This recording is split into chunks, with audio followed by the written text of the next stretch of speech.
So here we are, our third session, Building Resilient Communities. It's held by the IEN through the Make Europe Sustainable All Dear programme. And I'm from Cultivate. We're a workers' cooperative NGO based in CLOUGHJORDAN ECOVILLAGE. And we're looking at exploring how the SDGs could act as a roadmap for a recovery post-COVID-19 and building resilience into our regions. And so we're looking at that 2030 agenda over this session. We've got a few voices. I'll just go through the flow for today so you've got a sense of where we're going. So we're going to look at well-being in the SDGs with Fiona Donovan, a Healthy Ireland coordinator. Oh, sorry, I've not changed this slide from before. So we're changing some of the inputs from the department.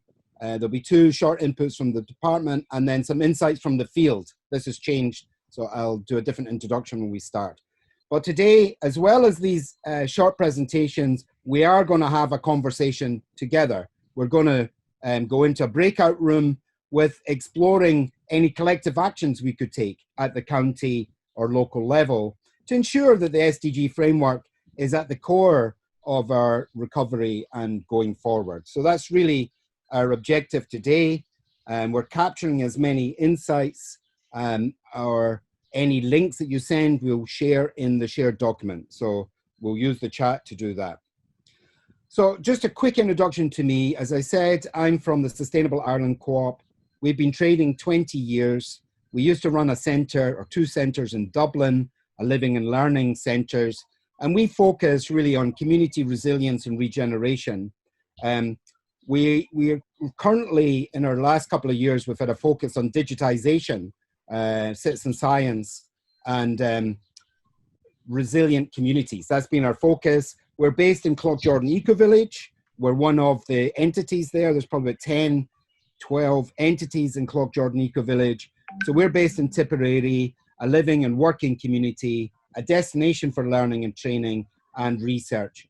And we really frame ourselves as an ecosystem of innovation and modeling the transition to a resilient and low carbon society. That's the EcoVillage. We also, if you visited us and came to any of our events in the We Create Centre, you'll see we've got the SDGs everywhere. So we've been really taking the 2030 agenda as a way to make sure that our actions at the community level are in line with what's going on nationally and at Europe and globally. So we do take the goals quite serious as a way to shape our action. And I also work at the European level with EcoLease. So EcoLease is a European network for community-led initiatives on climate change and sustainability.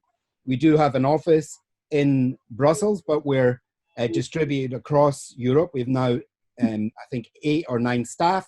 And we're 46 member organizations that are mostly national networks for community-led action. So community-supported agriculture, co-ops, energy co-ops, transition towns, eco-villages, that sort of marginal edge of community development. And I'm personally interested how that edge can meet the local groups through PPNs and the local authorities, and then match our policies, especially around Paris and the Sustainable Development Goals. So really, and that's sort of my interest is in a bottom-up community-led approach.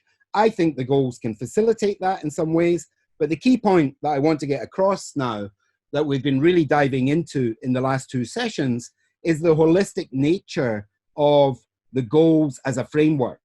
And when we see the goals laid out in this icon from Stockholm Resilience Centre, we start to imagine it or see or comprehend it more systemically. So we see these nested systems.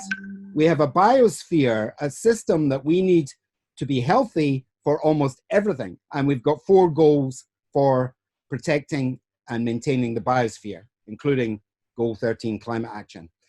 Nested within that biosphere is the social systems. And there's 8 goals that directly impact or address societal issues. And then nested within that social system is economic systems.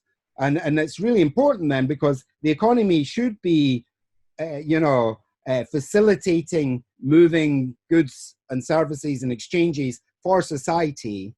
And currently we've sort of flipped our model where we're driven by the market with a focus on growth and debt. And prosperity is something that we need to reimagine, along with the many other things that we need to address the ecological and climate emergency, never mind the recovery we are undertaking now. So what can we act locally with the SDGs as a framework for our many actions? So Katrina and I have been, for the last year and a half through DEAR, going to different counties and working with PPNs and PPN members to try and help see that these goals aren't another piece of work. They're a way to frame the work you're already doing for coherence and also potential leverage for the additional supports. So really, that is, I think, the key message is the goals can't be seen as you can't just act on one goal. There are 16 goals, and goal 17 weaves the partnerships and relationships, and that we need a holistic approach or an holistic model, and we're saying that the SDGs gives us that. Sorry, I'm having this problem stopping my screen share again. Can you see my screen now, or are we back to everyone? We're back to everyone. Thank you. Okay, so that was my little just preamble, trying to bring some context as we dive into this exploration together. So I am going to just introduce or pass over the floor now to Fiona. Fiona Donovan from Healthy Cities, and she's going to speak for about 10 minutes. I think will help us frame our conversation. So over to you, Fiona.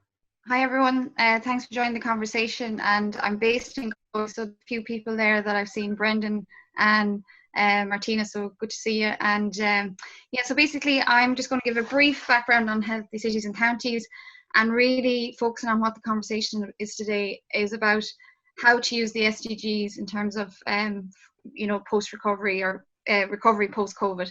So just I suppose when we start, when we talk about health and well-being, just to understand that well-being and health is to do with education, employment, good access to good employment, services, which include the HSE, but other services as well, transport, access to good housing, access to local food and produce, sorry, sports clubs, built environment. I think people can see this now more within the 2 kilometres and 5 kilometres around where they live. This is really important. Access to green and blue spaces is really important. Social fabric of communities is key, and I think we see this to the fore as well in terms of tidy towns and scouts groups and all the different organisations. So I suppose when we're looking at health, it's really health, well-being, quality of life, and I think that's this concept that it's everything's interconnected is really important. And I suppose from that, Healthy Ireland was launched in 2013. It's a cross-governmental, whole of government, whole of society approach. If we look at any policy documents in the last 10 years, they say this. I think it's easy to say it. It's very hard to do it.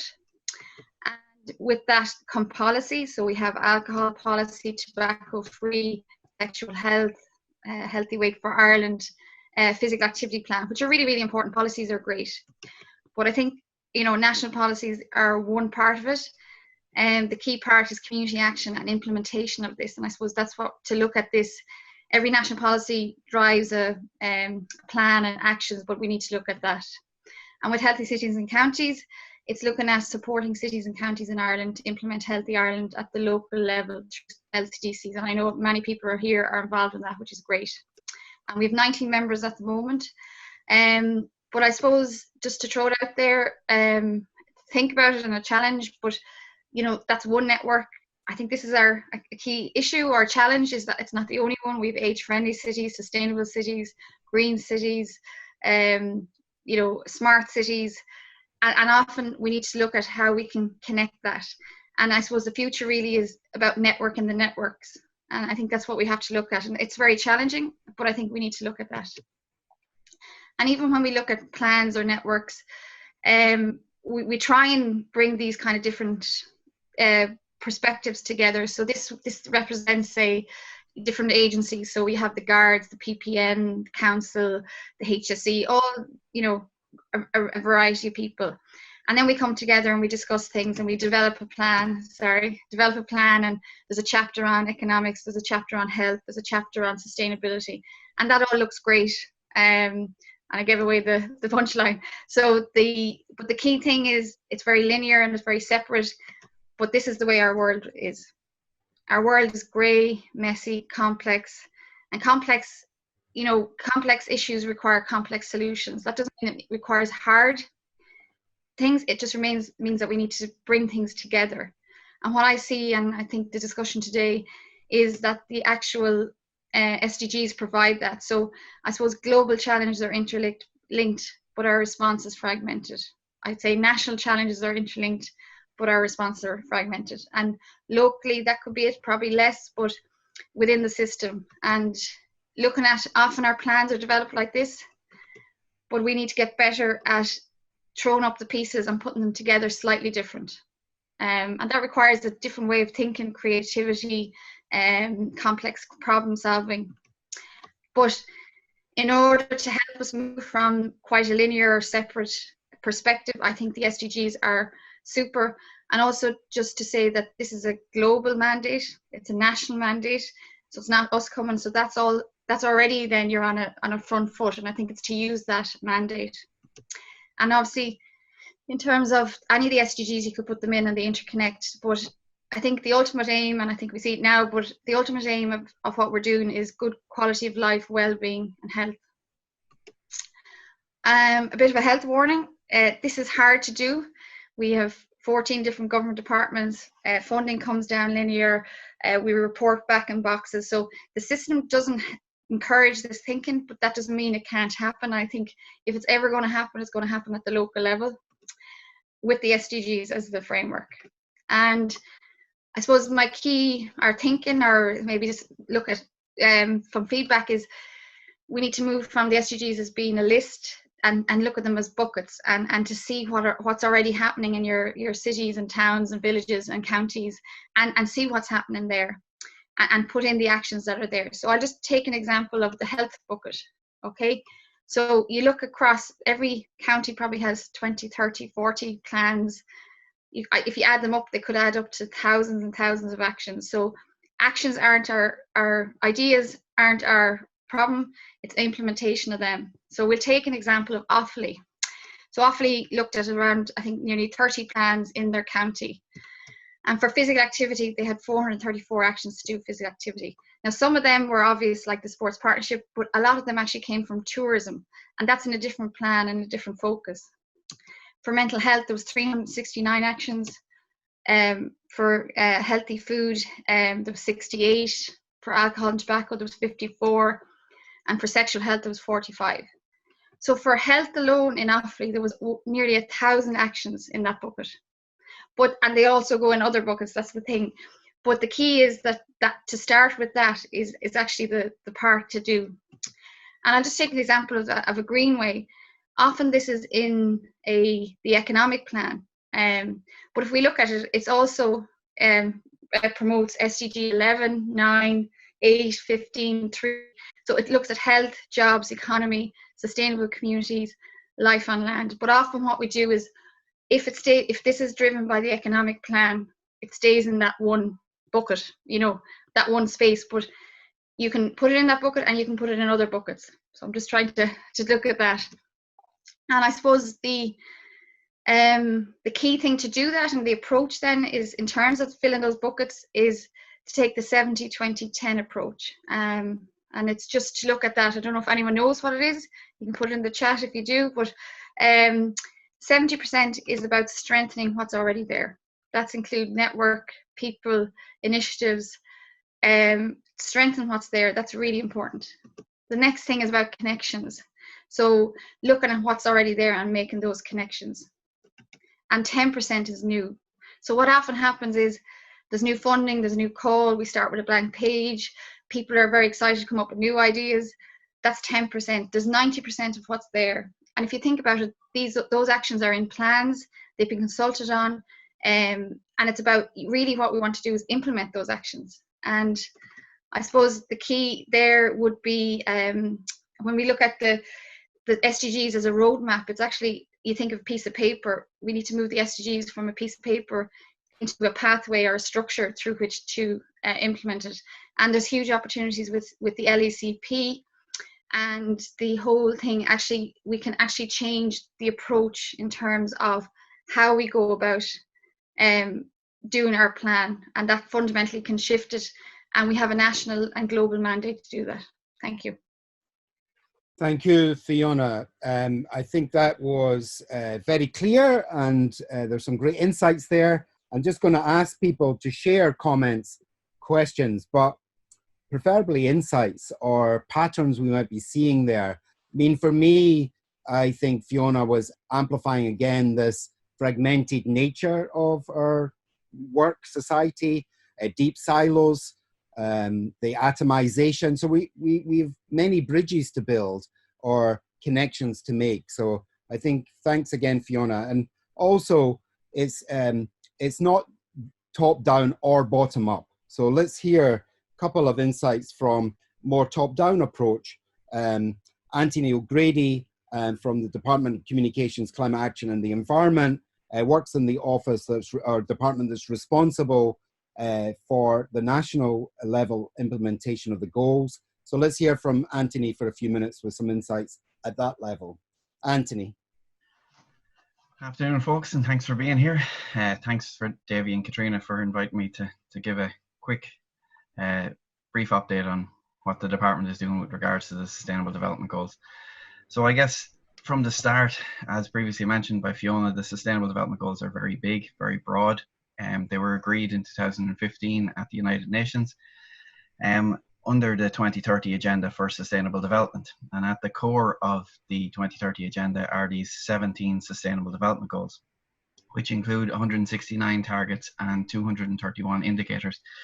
So as you can see, it's a very wide and broad range, going from number 1, which is no poverty, to number 17, which is partnership for the goals. So what have we done as a country with regards to the Sustainable Development Goals? Well, in 2018, we developed our first national implementation plan, which set out a whole of government approach to the Sustainable Development Goals. One of the key aspects to the whole of government approach is we set out at the back of it an appendix which outlined each Sustainable Development Goal with a lead department. So whichever policy best fit the Sustainable Development Goal, we nominated, with agreement of an interdepartmental working group, a lead department, and each department has responsibility for the indicators and targets that come under their area of remit. In the same year, in 2018, we also produced our first voluntary national review, which is how countries report to the United Nations on progress with regards to the Sustainable Development Goals. So the voluntary national review basically was a baseline of where we were in 2018. And as anyone will know, most reports are out of date as soon as they're written. But the 2018 VNR, it did identify a number of areas where we were doing well, like a peaceful society. And it also identified a number of areas where we weren't doing so well, climate action being one of them. And the climate action plan sort of stemmed from our voluntary national review as the baseline. A couple of other things that the voluntary national review and the national implementation plan outlined was areas that we would need to expand our engagement to help us progress the Sustainable Development Goals. So in 2018, we set up a stakeholder forum. The idea of the stakeholder forum was to engage all actors within the area of sustainable development to try and get input from business, academia, civil society, youth groups, disadvantaged groups, and government departments. It's, as Davey said, it's to try and take people out of working in silos, to try and have a whole of society approach. Because as good as our national implementation plan is, there'll be no way for us to achieve the Sustainable Development Goals just from a government perspective. It needs to be a whole of society approach. Another thing that we've done with regards to engaging in the Sustainable Development Goals and to try and progress them is that we set up a Champions program. The Champions program was designed to raise awareness of the Sustainable Development Goals nationally, because one of the things we identified within our voluntary national review and our national implementation plan was that the general knowledge of the SDGs was quite poor in Ireland. So we selected 12 champions from 76 people who expressed interest in being a champion on Post, BIM, Carlow County Council, UNESCO, GAA, the Irish Congress of Trade Unions, Men's Sheds, Musgraves, the National Women's Council of Ireland, the Union of Students in Ireland, Smart Farming and Vodafone. So as you can see, it's a wide-ranging group, and we were trying to get people with a broad reach, that we could reach everyone, because one of the pillars of the SDGs is to try to leave no one behind. So we try to reach out into every aspect of Irish society.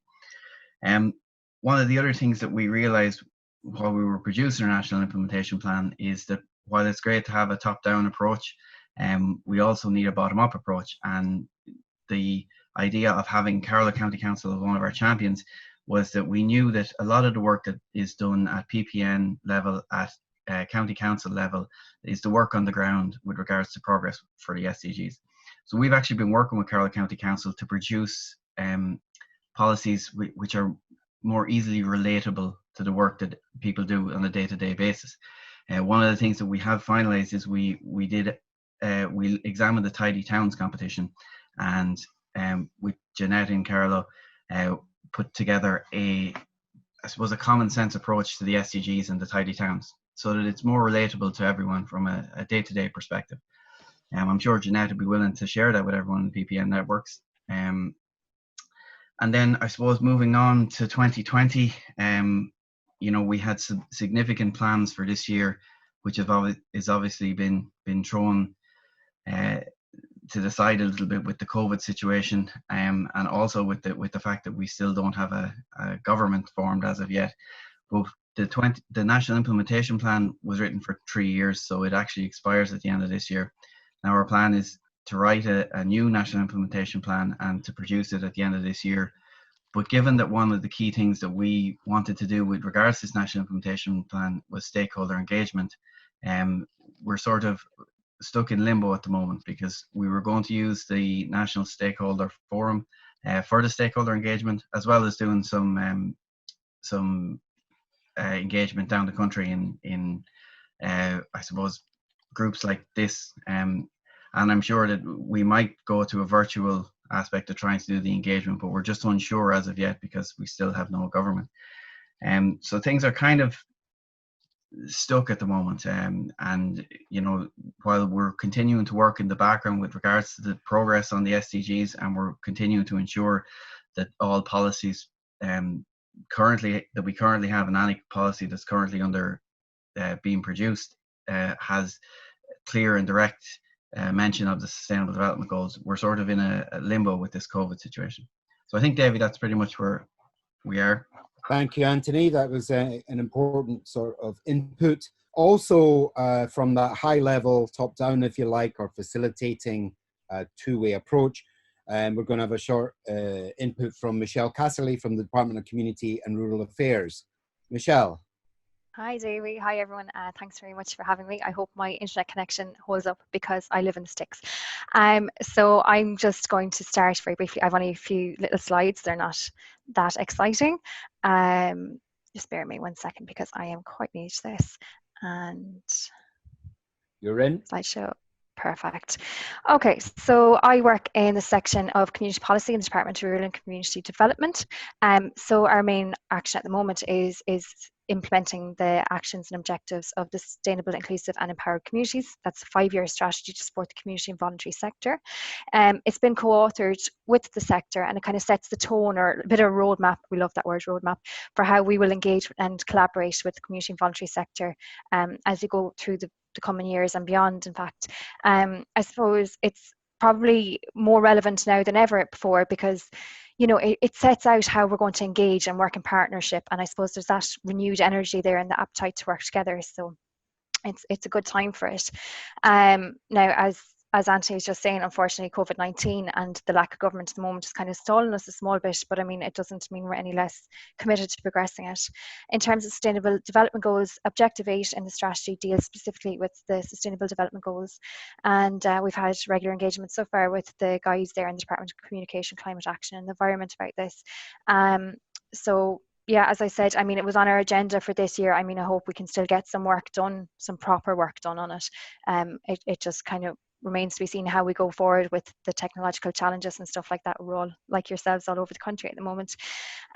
There's other actions in the strategy that really do speak to the whole idea of the Sustainable Development Goals. In fact, like there's Objective 11 there, which deals more with community approaches to climate action. Now, I know it's really incredibly important not to lump the two together, like the Sustainable Development Goals aren't climate action solely. So we're committed to looking at them and looking at them separately, but it just, in terms of the strategy, it really does, like all the objectives really speak to the whole ideas of the Sustainable Development Goals. When you look at Objective 3, we have to develop and strengthen processes and mechanisms to secure meaningful consultation, inclusion and participation in local, regional and national decision-making structures. I'm tripping over these big words that everyone gives out about as well, and I really do get the plain English thing because, as I said, I'm a bogger. There's also Objective 6 about strengthening and building and understanding and capacity to be public sector duty. And they really do speak to, you know, the SDG 10, 16 and 17. So in terms of what else is going on in our department, we also have the LECPs are up for renewal at the moment. So our section now is working on providing guidance, and it's something we're looking at to do and have the conversation about embedding the SDGs into that LECP guidance, and having it there and linking all these, you know, all these different funding schemes and stuff like that into where we can see SDGs.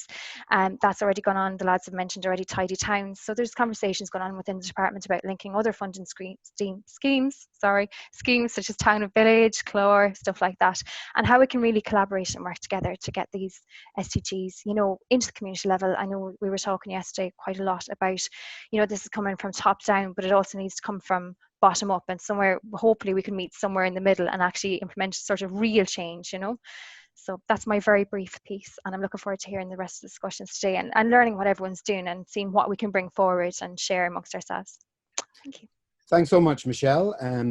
Okay, everyone, I've invited into the chat some reflections here before we go forward in hearing some stories from the field and also sharing some actions. I'd just like to invite if anyone has some reflections so far. In the chat, Brendan Milligan, I was struck by the similarity between the Swedish graphic of the SDGs and the graphic for donut economics. Interesting. So donut economics, if you know Kate Rayworth's work, she actually uses the SDGs for the inner ring, and she uses the thresholds that actually came from Stockholm Resilience Centre. Many of you have seen it, the 7 or 8 thresholds that we're crossing, lots of them. So Kate uses that for the outer ring, and the Sustainable Development Goals she's been using recently in the inner ring. So that's a great reflection. She's also just started to work for Amsterdam's government in applying this donut economic system. Anyway, it's got SDG focus. Thanks for that reflection. Anyone else got any insights that would be helpful at this stage? You can either put an H in the chat, because we've got 4 screens, or unmute yourself and just come in quickly. And I'd ask people to be concise, really just patterns, reflections, and insight.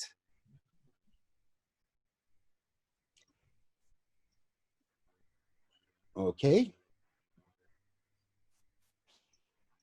Don't be shy. I'll give it another few minutes. As a facilitator, I've learned not just to jump in and fill the silence when I invite people to speak. So I'll just sit back for another few seconds. Maybe there have been quite a few observations in the chat as well, if we want to look back through the chat. Yeah. I'm just putting in here, but just, yeah, I'm talking about jargon. We are already using lots of jargon. So thanks to Michael in Roscommon for just clarifying that the LECP is the Local Economic and Community Plan, and that's the plan that is in every county. outlining the high level goals and objectives. So thanks, Michael. Any other ones you see, Katrina? Fiona's been very good at answering questions on the chat. So you can put questions in there. We might not answer them in the plenary. Okay. Continue to put any reflections, patterns, or insights you see. That's a good one from Trish just now, from Donegal. Insurance is a major issue for communities trying to engage on the ground. I find that in our work here in Tipperary, it's getting more and more difficult, the insurance issue. On the issue of insurance, not only do we have to pay quite a substantial fee for insurance, we are also required as local groups to indemnify the local leader partnership group or company if we take on any workers like TUIS or those workers, you know? And yet none of that is covered by our insurance. And it's a very serious inhibitor for local groups to be taking on schemes and things like that. Thanks for that, Pat. But I mean, I don't know who funds these people. I presume it's social welfare. And I don't know if social welfare make a contribution to these programs to cover costs. I don't know whether anyone else knows or not. Well, I don't want to open up a conversation on insurance, but if anyone has an answer for Pat, stick it in the chat, and we're just going to take notes and put into the report of things that might need more attention. So that was good. There's quite a few things in the chat there. Potentially, if no one's burning to actually speak, that's what I was trying to do, is to have more voices in our room. Let's move on. Okay, so we're moving on. So the next section, there's 3 very short interventions that are looking at insights from the field, the actions that we have seen at county or local level by PPNs or in this case today, the Galway City Community Network and Carlow County Council. So we've got a little selection here. We're going to start with Jen Harris first from the Waterford PPN Secretariat, and she's really looking at anchoring well-being statements in the SDGs, which also relate to the potential new LCDs reports. Sorry about the jargon. Jen, sorry. The first. Hi, everyone. Thanks for having me, and thanks to the Waterford PPN coordinators for their support in putting this together, John Hawks, Muriel Tobin. As Davey said, this is called Anchoring Wellness Statements in the SDGs. I am Jen Harris. I'm on the Waterford Secretariat, and also I'm the environmental rep to the Economic Development SPC. I am also the CEO of the Waterford Sustainable Living Initiative, otherwise known as SHLI, which is Irish for the way. And we chose this acronym specifically because we believe that we need to adopt some new ways to ensure a healthy future for all of us. We are constantly looking at ways to help people connect to the SDGs, and this is really what I want to address today, the opportunity that we have as SDG advocates to demonstrate how to make the SDGs meaningful in our communities. The wellness statements, which will serve as new vision statements for the PPNs, can be that bridge between the SDGs and our communities. They are a way to demonstrate that there's a real connection between the SDGs as international policy and the community work that's taking place at the grassroots level. So our project, our work, needs to show folks that what they want for their communities, what they believe is best for their communities, is entirely consistent with the SDGs. The SDGs provide this framework which allows us to connect our communities with communities around the world, and it really is about building solidarity. The link between the SDGs and wellness statements for me is pretty clear cut. There are 6 areas in the wellness statements: health, economy and resources, social and community development, participation, democracy and governance, values, culture and meaning, and environment and sustainability. They correspond to the 17 development goals, so you can match up one or more of the 231 indicators that flesh out the goals to each of the issues in the well-being statements. And so I think it's really important that in going through the process of developing the wellness statements that we make these connections explicit. So for example, Wellbeing statement under environment and sustainability header wants to ensure a clean water supply for our communities, which corresponds to Goal 6, water and sanitation, Indicator 6.1, which is achieve universal and equitable access to safe and affordable drinking water for all. Wellbeing statement wants sustainable transport options, which corresponds to Goal 11, sustainable cities and communities. Indicator 11.2, provide access to safe, affordable, and accessible transport. And I could go on matching up the wellness statements to the SDG indicators, but I think that you get my point. In Waterford, we adopted a bottom-up consultative process and initiated meetings with our members in each of the 5 municipal districts. So there's a lot of data that needs to be collected and integrated into the wellness statements. Now, our process has been interrupted by COVID-19, obviously, and it's not likely now that we'll be able to complete it before the end of 2020 because that in-person consultation process is really valuable and we don't want to give up that input. In addition, we were in the process of planning a seminar originating out of the Environmental Linkage Group based around the LCEP, which was scheduled to be released in May. The seminar was going to show how the plan and the wellness statements can operate together and then all within the SDG framework. So once again, drawing those connections between the work being done by the PPN and the work being done by the local authority and the work being done at policy level by the Sustainable Development Goals. One area that I think we can assume will be included in the local plans and the wellness statements going forward will be a COVID-style response in order to be able to react even faster the next time we're faced with this sort of national or global emergency. And the SDGs have anticipated this need with Indicator 3.D, which is strengthen the capacity of all countries for early warning, risk reduction, and management of national and global health risks. So once again, you can see that they're all connected. All these disparate strands are all talking about the same things. And so to maximize their impact, we need to have them linked in people's minds. So although our process is paused in Waterford, the partial data that we have collected thus far on the 6 areas of the wellness statements is showing consistency with the Sustainable Development Goals. It is also really important to highlight where work on the SDGs is already taking place in Ireland. So even if organizations don't overtly identify that they are doing SDG work, it is important that people recognize it for what it is and know that the SDGs are here for us to help us build a better world. And this type of connection to the SDGs demonstrates to people, first, that the SDGs are real, they are concrete. If people are just presented with 17 goals with 200 plus indicators, it's too abstract. That the SDGs are achievable and that progress is being made on them every day, and that we as individuals have a role in this achievement and we should be really proud of it.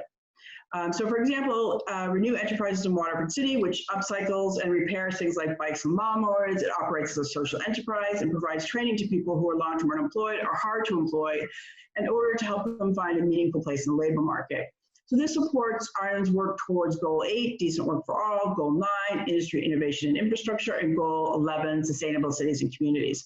There are many more examples, and I would love to see people and organizations and businesses and PPNs proudly announcing how their work supports the SDGs by plastering this information over social media or website or wherever. So let's make this a group project. We're already doing the work, so I think we should promote and celebrate that. Thank you very much. Thank you, Jen. That was really insightful. I invite people in the chat. You can actually, we did this the last 2 days, and it's quite a valuable list now. Share initiatives or actions you've taken in your local areas as we're hearing these 3 little case studies. Thanks for that again, Jen. And Anne Irwin from Galway City Community Network is just going to do a little intervention on localizing the Sustainable Development Goals. And the floor is yours. Okay, I am just hoping that people can see the screen. Yep, all good, Anne. Okay, great. So I suppose Galway City Community Network is the public participation network in Galway City. And as the public participation network in Galway City, we embraced the Sustainable Development Goals quite early on. I actually can't see what I am sharing. So I'm hoping. Just your first slide, localizing the SDGs. Okay, so it's just, okay, because I can't actually see that. Okay, so yes, so as the PPN in Galway City, we embraced the Sustainable Development Goals quite early on. Can you see the second slide, which should show a photograph? No, it's not actually working. So I'm just going to stop sharing for 1 second and just try it one more time. And if it doesn't work, it doesn't work.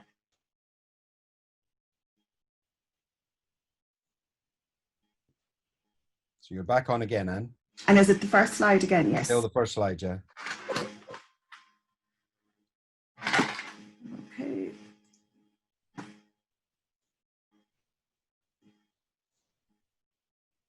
This was working earlier on. Okay. Yes. Well, now we see okay, perfect. but that's okay. Okay, perfect. So as I was saying, we embraced the SDGs quite early on. We were very interested in them. They sort of, you know, when others weren't really talking about them yet, we had started talking about them quite early on. So for example, we made a submission on the first draft national implementation plan, when I know there were a lot of people still sort of saying, well, what are the SDGs? And we did a good bit of work on what we're talking about now, which is mapping the SDGs to the work of the local authority. So we did a piece of work on mapping each SDG to the competencies and responsibilities of the local authority. We did training, etc. We did quite a bit of work at the very, very early stages. And then I suppose the next step for us was doing that work that has just been outlined, using the Sustainable Development Goals to frame our work. So whether it was an event we did on homelessness in Galway City, or other work we did that was more climate change related, like the Loving Galway Green and Blue Spaces Festival, a seminar on spatial planning, the establishment of Galway Environmental Network, all of these things we framed within the SDGs. But I suppose, have a caveat to that, and part of, I suppose, our thinking was that it's no longer good enough to just brand things, that we need to do more than branding things or retrospectively saying that something is part of the SDGs when it would have happened anyway. And we really felt that, you know, we needed to move away from that. And I suppose when we were looking for how to use the SDGs as a tool, the only training we could find was what are the SDGs, and that raising awareness bit. I hope Michelle will forgive me because I am going to say that I work part-time at a local level for the PPN and part-time at a national level for an organisation called Community Work Ireland. And as a member of Community Work Ireland, I was one of the cross-sectoral group that helped develop sustainable, inclusive and empowered communities. And as part of that work, we advocated for the inclusion of the Sustainable Development Goals. Now I have to say, we were pushing an open door. There was no kickback at all. It was very much welcomed. But we did advocate for the Sustainable Development Goals to be included in that strategy. And we also said it is really important to have a climate change objective in there, but do not conflate the two. You have to keep the two apart, because the beauty of the Sustainable Development Goals is in the framework, and none of the development goals should just be conflated with one area of work. It is the framework, the holistic framework, that is important. But we really welcomed the inclusion of Objective 8 in the Sustainable, Inclusive and Empowered Community Strategy, because we felt that if it was in the strategy, then action needs to follow the strategy. And we really believe that action needs to happen, and at a much more, I suppose, fundamental level. So in terms of the next steps, at a local level, we recently in Galway City reviewed our local economic and community plan and developed a new implementation plan for the years 2020 to 21, which will bring us to the end of the time period of the current LECP. And we did include an action in there, which was at local level to advance capacity and commitment to drive implementation of the UN Sustainable Development Goals. And the purpose of that action is to promote the SDGs, make them relevant for Galway, and establish the means for advancing their implementation through mainstream policies, plans and programs. And I suppose for us, in terms of the new National Implementation Plan, we have to go beyond promotion and awareness raising. We absolutely have to go. It's not that it's not important. I'm not saying that's not important for 1 second, but we have to go beyond it. I am, I suppose, a little bit jaundiced when I see a big poster on SDG 11 around sustainable communities in the local authority office, and yet they're not actually doing anything about it. And I also think that we need to start facilitating the SDGs to be used to make real differences. And I think if we were to look at a model for that, it might be something like the public sector duty, where you can use something like the SDGs as you would use the public sector duty to hold duty bearers to account. And I think that's essentially where we need to go on that. Thank you very much, Maggie. Thank you so much, Anne. That was, again, a really rich contribution. I think for me there, the moving beyond just the branding into using the SDGs as a framework really resonates with me. As I've said in the last 2 sessions, I've spent 20 years telling people I'm not an environmentalist because I'm as interested in local economy, social justice, and that's where that sustainability goal framework really helps us. We're not just talking about something that's been seen as a green issue or a social justice issue. It starts to see the complete picture and way forward. So just to reassure everyone, we are going to share the slides in the report. So Anne, if you could make sure Katrina's got your 4 slides, we can include that maybe PDF, that would be perfect. Okay, is there any insights or actions? I mean, there's some great ones coming into the chat. If you're sitting with something you've done, a good piece of action, it could be replicated, maybe just share a few lines of it in the chat. And we've one more story from the field to hear, and that's Molly Aylesbury from Carlow PPN Secretariat and Jeanette O'Brien from Carlow County Council. So Molly and Jeanette, the floor is yours. Thank you, Davy, and it's really thank you to all our speakers over the last few days, because even though I find myself, I'm working in this and I'm hearing new perspectives all the time. So I would encourage people today to give what they're doing in their areas, because everybody, I think, is working on the Sustainable Development Goals in their own way, even if they're not branding it as Sustainable Development Goal work. And I suppose within our PPN, we were another one of those groups that quite early on saw the Sustainable Development Goals and said, we want to root our work within that. So it started off last year, even before I was a PPN member or had even heard of the PPN, being 100% honest. In February, when Davy himself here had a Sustainable Communities meeting for the Southeast PPN networks, and I was invited to that as part of my work in environmental groups around Carlow. We've expanded this now, and my worldview has quite expanded. We have over 400 community groups across Carlow, and Carlow is a very small county, both population-wise and size-wise, but I think we have a huge heart. And I think what the PPN is doing at the moment is we're acting where bottom up is reaching top down. Carlow County Council is a champion, and they're doing amazing work, and they're doing the policy changes that need to happen. And what Carlow PPN is doing, even though we're independent of the County Council, what we're doing is we're working together. We're working that Objective 17, and we're strengthening our links, and we're working together. So they're making the changes. For instance, the Tidy Town funding, the local agenda, now rebranded as the Community Action Plan. You have to link in to your group's work on sustainable development goals to get that money. And for our community groups, they're doing all this work, but they don't know what the sustainable development goals are. As Anthony says, the knowledge on the ground is quite low, but they are doing the work. We have kitchens here who are giving food out to people, and they don't know that they're fulfilling objective 2 point whatever. They just know that they're stopping hunger in Carlow. And so really, what we're working on is education. We're doing that through our plenary sessions. Myself and Jeanette go around and we explain that SDGs are not some sort of sexually transmitted disease. What they actually are visions for a future where we all come together. And we do that in practical actions. And that goes through our website and our social media as well, where every day we were putting out one practical action that you could take. And they're things that aren't reinventing the wheel. It's donating blankets. It's planting a wildflower meadow, and it's just making it and bringing it down to the base level and taking out all of that kind of jargon that can often go along with it. So I'm going to hand over now to Jeanette so that she can talk about what Carlow County Council are doing.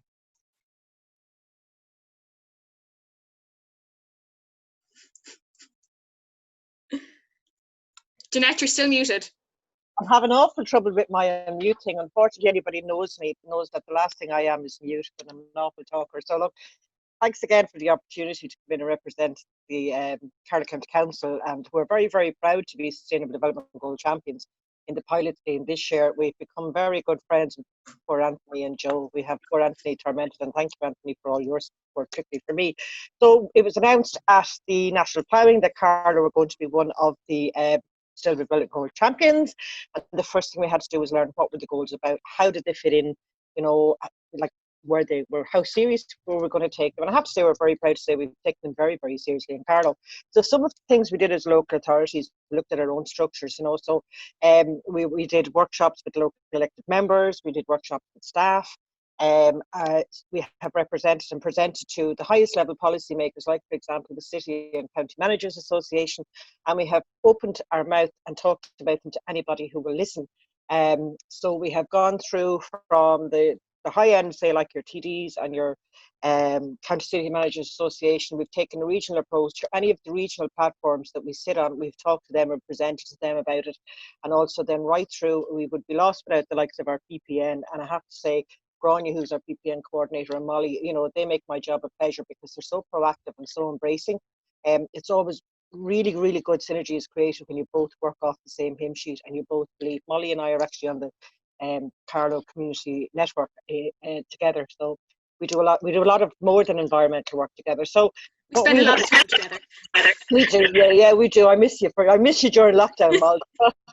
So what we, you know, say stuff that we did internally here to start the ball rolling and to kind of encourage our community groups and those that link in with the county council is we changed what was traditionally the LA21 funding, in that last year we put in a stipulation. They had to tell us how their application went towards achieving some of the Sustainable Development Goal objectives, which meant the groups, say, that, you know, hadn't come to our plenary sessions were forced to go back and research and find out what was a goal and what did it mean to me. So they either came to me or else they went straight back to the PPN and said, what's she talking about up there in the council? But it was a great way to give them a learning tool. We did the very same thing with our Green Schools programme. We've done the same with Carlow Pride of Place, and with our Tidy Towns. Any of the funding, you know, the best way I suppose is for funding is to encourage people. You can explain, but those that don't want to know, the best way to get them to find out is actually by, you know, equating it to their funding applications or whatever. I have to say, it's been a real learning curve for us. We have tried to take the jargon out of it. You know, there's an awful lot of jargon involved in it, and has to be jargon involved. But then it has to come down through all of us in a way that we understand. So when we're talking about, you know, Anthony or Davey was talking about biospheres and whatever, I think of them in three simple ways. I think of the goals, you know, the framework is all around prosperity, it's all around planet, and most importantly, it's all around people. You know, and to me, that's where Goal 17 comes in. It's a jigsaw puzzle. Nothing is linear when you come to the goals. It's an absolute jigsaw puzzle. So, you know, it's important, I think of the goals as kind of use it in a thematic approach. So, for example, we're hoping this year to work with the Parliamentary Health Association in around their mental health festival in October, which County Council does and the PPN always supports. So we're probably going to get Molly to do a wildflower walk. So we think about what goals does that achieve, or what goals does that support? So it's going to support your life and land, it's going to support your mental health, it's going to support your physical health, it's going to Goal 17, sustainable communities. There are lots of good actions that can be taken when you look at it on a thematic approach, or even to look at the goals you really want to succeed and come up with a solution for them. There is a massive amount of work going on, as we said earlier, in your communities. It's not about starting all over again. It's about maybe taking stock of the wonderful work that a lot of the voluntary groups are doing out there, and like that, don't even realise what they're doing in the first place. You know, our partnership with the PPN. I saw a question coming up earlier on the feed, and I wouldn't have the fastest finger. I'd be no good on Who Wants to Be a Millionaire, but I saw a thing coming up, say the PPNs, you know, are the local authorities ready to get on board, you know, and work with the PPNs. Well, I have to say, from our perspective, definitely from our perspective in Carlow County Council, we're delighted because we have such a great relationship, and we're very lucky that we have such a great relationship with our PPN, and that we've worked together across the board on lots of things. I know it's not the same for every PPN, and I know sometimes there's difficulties in understanding finding the connectivity between what local authority needs to do and what PPN wants. But I do have to say that from our perspective, one of the reasons that we feel that we're doing really well in promoting the SDGs and the understanding of the SDGs is because of our good relationship with PPN,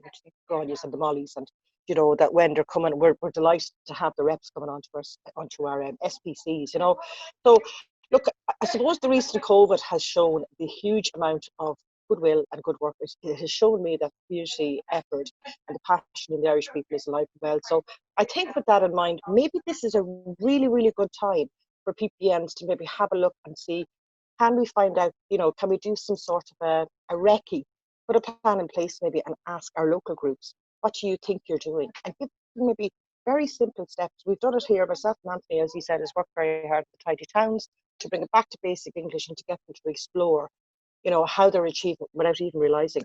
Probably something that maybe we could do through the PPNs with all of your members. You know, like we have, I suppose we were chosen as champions because of the kind of potential and existing network that local authorities have.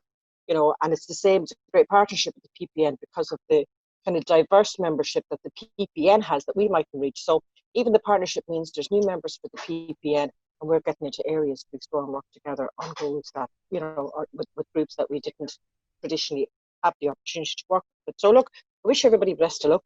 Just to say huge thanks to David and Katrina for organising it. It's been a great 3 days and it's certainly been a learning curve for me. Thanks.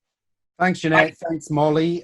Again, that's very useful. You're being thanked for the analogy of the 3 Ps, the prosperity, people, and planet.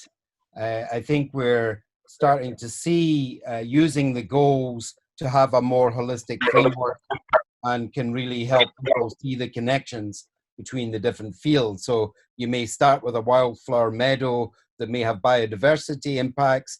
There's health and well-being impacts there. You're building community if there's a way that this is a community asset. So we're starting to think more systemically, which is a big part of the transition we need to make away from a reductionist thinking into silos and into specialized sectors, and start to see how we move forward in a more holistic way. We're in the last 25 minutes of this little seminar. Before we go into the breakouts or I explain the question, again, I'd like to open up the opportunity for anyone to share quickly something they're doing that might be of interest to the rest of the groups here. So there's definitely some interesting pieces coming in, which we're going to harvest and share with you in the report.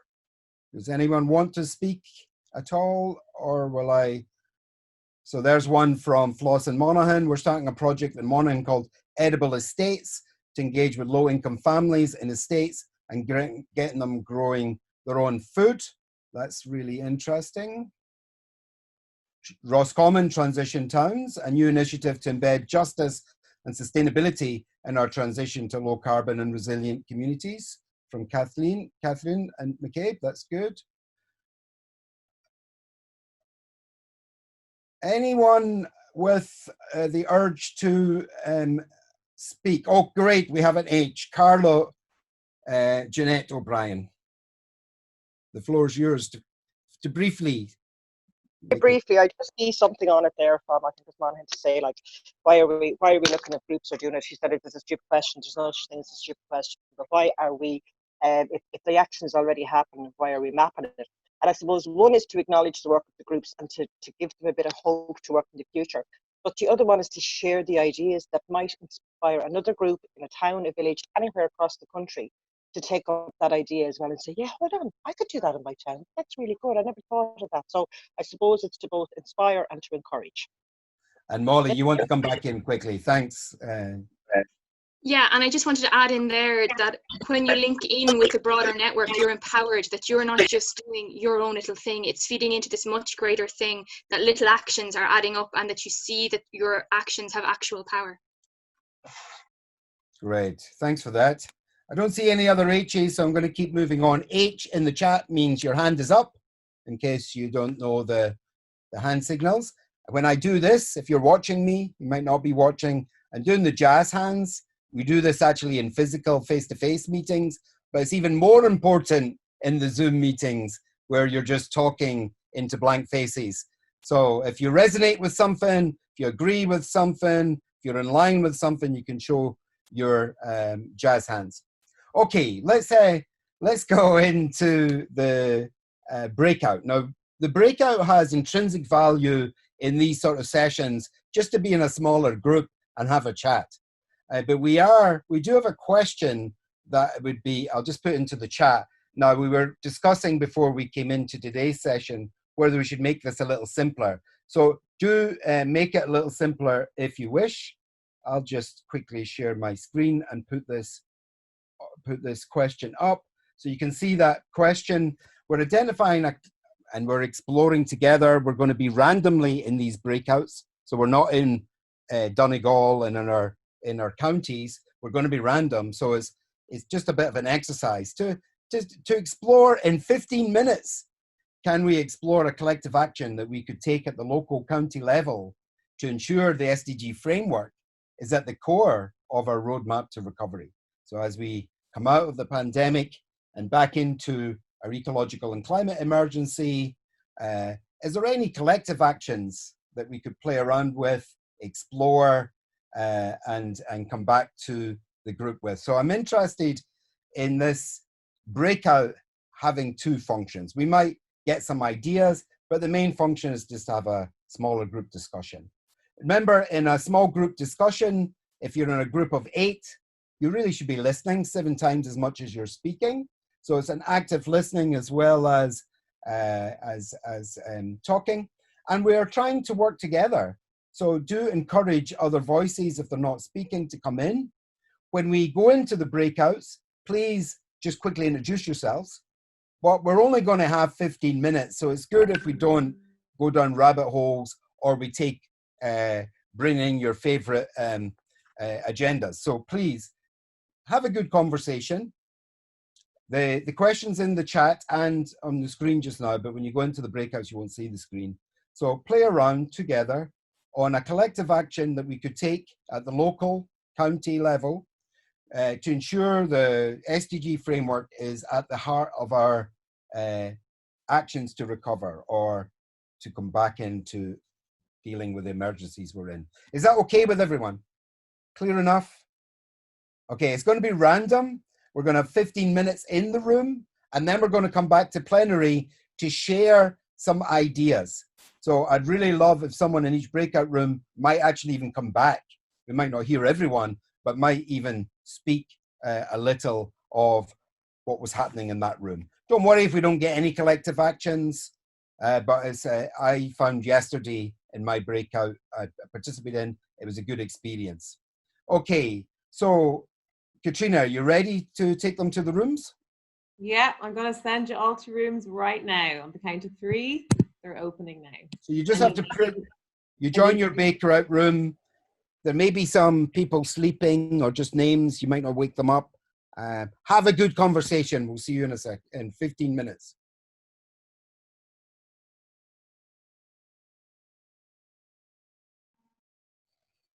Okay, welcome back, people. There's 12 of us back. It may take a few moments for everyone to make the transition back to the plenary. Hope it was a good experience for you. As I said before, I mean, I think the opportunity to have small group discussion should be in every meeting, to be honest. And some people find it easier to speak in a smaller group, or we can have rich conversations in a smaller group. Welcome back, everyone.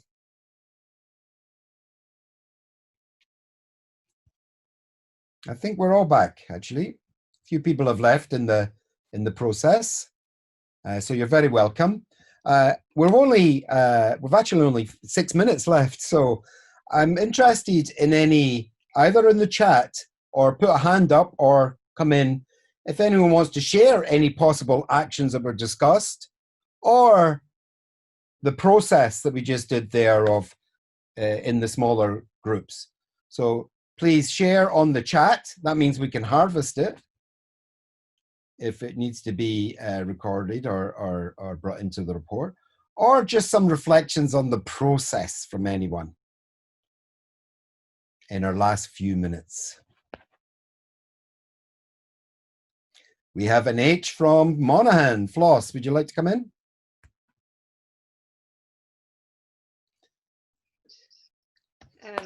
Just a thought on possible collective action at county level.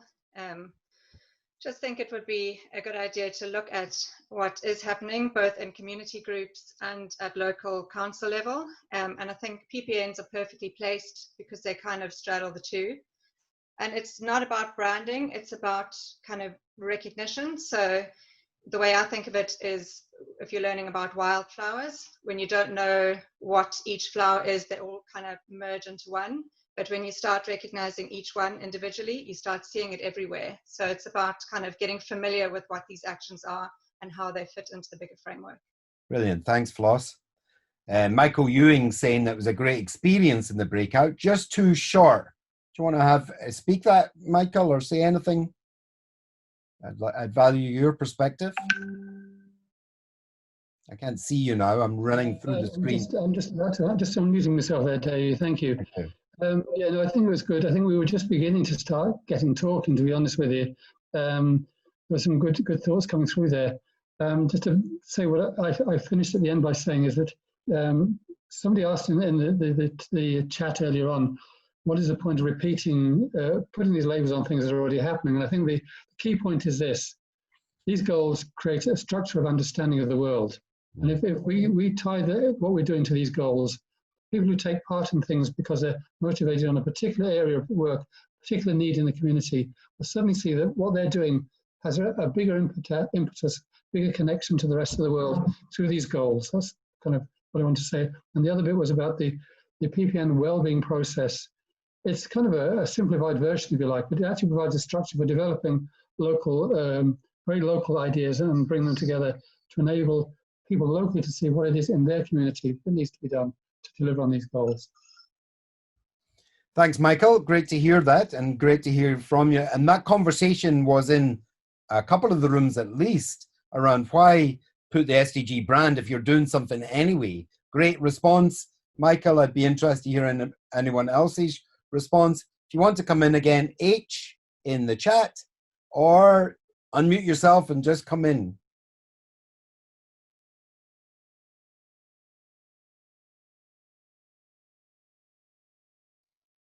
Yes, Eleanor, who it would be good to have the breakout question before the meeting. Thank you. Trish in Donegal, the Group 6, you were promoting a pollinator plan which covers a lot of issues, including pesticide use, health and well-being, biodiversity, liaising with council on mowing regimes. Very interesting. Yeah, there's a few of us within Donegal. I'm involved with a few groups, but we're always promoting the pollinator plan and trying to encourage communities to read it, to look at the different ideas out of it. But you know, through COVID, we've noticed, you know, less mowing, particularly by the council for the first, you know, kind of couple of months anyway. And it was great. Loads of wildflowers, lots of people getting on board, recording wildflowers, a lot of chat online about what people are finding, loads more people signing up for identification workshops and things like that, bumblebee identification, loads more records into the National Biodiversity Data Centre. So it's been a really, really positive thing from that perspective. And I wouldn't like to let the ball drop on that. I really feel that we should all be pushing that for the councils to have a look at how they manage their mowing regimes, leaving the grass grow a little bit longer, cutting it less, you know, leaving areas for biodiversity, all those kind of things. And that, you know, the groups that I'm in, that we're trying to promote that and trying to talk to council on that level about that, including through the PPN. Yeah, and it's a great way, I think, when you're looking at something as simple as the pollinator plan and increasing biodiversity, the added benefits on health and well-being, or as you're mentioning, the other added benefits or connections. Group 3 are saying in the chat, Anne Irwin, I was in this group briefly, plans, strategies, policies such as city county development plans should be required to develop within the context of the SDGs and assessed against the goals from the beginning of the planning process. The public sector duty should be looked at as a model. Do you want to come in and say anything on there, or is that enough to share for now? Or That was good to hear some other. I think it might be Brendan Mulligan. You might want to expand on that. Brendan, do you want to say anything quite quickly? We're at time, but it's quite good to hear some more voices. No, in my experience, you will often find a half page in a development plan about the SDGs. And that was typical of the regional, economic and spatial strategies. Recently, I think there might have been a half page or a page, but they're not actually integrated into the plan. The plan isn't developed around the SDGs. So there's a terrible habit of taking out the plan that was done 6 years ago and doing a bit of incremental change to it to bring it up to date. They should scrap the old plans, start again with a blank sheet and format it around the SDGs and develop the plan completely around the SDGs so that they're fully integrated throughout the plan. I think that'll be worthwhile. Thanks for that. In that regard, I'd just like to observe that I doubt Fianna Fáil, Fine Gael, or the Green Party have introduced the SDGs into their governmental program negotiations. Very good observation there. Thank you for that. And I think, just further to it, it's unfortunate, but I think the seriousness and the power of particular discussions and groups engaged in discussions is kind of inversely related to the urging that the SDGs get as to their centrality to the discussion. If something is serious, you're not going to see a 3-day seminar on the SDGs. Yeah. These are very good insights, Terence. I mean, personally, it's like climate change. We need to stop talking about climate change and actually do things on the ground that will reduce our carbon emissions or help us be more resilient to the changes that are going to happen. I mean, who wants to be talking about 350 degrees or 3.4 degrees warming? You know, these are senseless, but planting wildflower meadows or restoring our ecosystems in our local areas is climate action. So similar, I think, what you're saying, Terence, around the SDGs. I mean, it's just a framework to hold them. Okay. Anyone else? Molly and Paul. Let's bring Paul in first. Paul from Galway. Molly was first, but Molly's spoken a lot and you haven't. So, Paul, I was giving you the floor. Okay, and I'll let Molly come in after. Hi, everyone. Yeah, I guess when I was doing an introduction in the other group, I was just saying that when the SDGs came along, like Anne was saying, we were very quick to get involved with them. And I was very enthusiastic about them at the beginning. And as a framework, I think they're still very good. I guess just in my, both in my working life and in my involvement with the PPN in engaging with the local authority, I realized that I've kind of stopped talking about the SDGs because even though it's a very good framework to engage them with, it's quite often there's a challenge in engaging and convincing the local authority staff or the executive to take progressive action in many different ways. They've got their own way of doing things. So I don't know if there might be a way of obliging or requiring or punishing the local authorities for not really properly engaging with the SDGs. But yeah, the model is quite good. I've just found it quite difficult in practice talking to people, it's very good. But yeah, with the local authority, I found I've kind of left that to one side, unfortunately. Now that might be our local authority, but if anybody has any answers about that, I'd be happy to hear. Thanks, Paul. I mean, I'm reluctant to open up conversations, but you're making a really good point there. We're 4 minutes over time, and I want to start to really bring this to a close. So Molly, and if anyone else wants to come in, just stick an H in the chat. Molly. I promise I'll be really brief. Davey's just used to me over talking all the time. No, what I was going to say in response to trying to deal with councillors and local authorities, we're here in Carlow and I am deep in big party territory here, okay? Kilkenny is our closest Green Party candidate, okay? And what we find is when we have our plenary sessions, they have to turn up because councillors have to be seen to be at least trying to engage with the community. And we're just throwing the Sustainable Development Goals and information around that at them all the time. So they're getting that information. So they're having to wear their pins and they're being asked on it. And I will also say that once you start integrating the Sustainable Development Goals into the framework of your organization and framing the work you're doing within that context, it kind of bleeds into a lot of everything else. So for instance, this week, the PPN, we were consulting on the Carlow tourism strategy, which is going to be the tourism strategy for the next couple of years. And I was pleasantly surprised to find in the 129 pages, the Sustainable Development Goals are mentioned so many times. And then in our kind of consultation, we're saying, well, we want to include our well-being vision, and our well-being vision is also rooted within the Sustainable Development Goals. So it's just kind of bleeding through into all of these policies without really anybody fighting or saying, oh, this has to be done. It's just, it's there, it's constantly there, and they're picking up on it. Yeah. And piece in the chat from Michael Ewing again, governments need to drive the local governments to take SDGs seriously. We are at time, and I think that we can leave the chat open if anyone wants to get any comments or anything into our reports, any reflections or insights that'd be useful to share with probably almost 200 people that have signed up to these 3 sessions. So if you want to share anything, we'll leave the chat open. I'd just like to thank Fiona Donovan, Anthony O'Grady, Michelle from the departments. I think for the last 3 sessions, Jen Harris has been really insightful from Waterford, as along with the other speakers. And today we had Anne Irwin from Galway City Community Network. Thank you. And again, Molly and Jeanette, who've been in all 3 sessions. Thank you for that.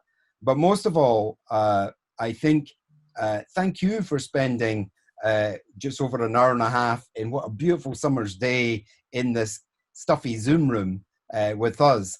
But I think it's been a rich conversation, and definitely we can see the potentials here of engagement where we might not all have to come physically together. There's actually some advantages of physically together, but there's also some advantages and many things we can do still while we're distanced to build solidarity and resilience and going forward from where we are. So I'll just hand back to Katrina quickly, but that's all for me. Thank you so much for participating. Yeah, and just from me, I won't say too much, but just again to echo Davy, thank you so much for taking time out of such a gorgeous day. And we will, for everyone who's been asking in the comments, just to reiterate that we will be kind of harvesting all of those points and actions and recommendations and reports and everything that people have shared into a report to circulate to all of the participants across all of the 3 sessions. We'll also have some additional resources to share with you around actions to take at local county level and local authority level.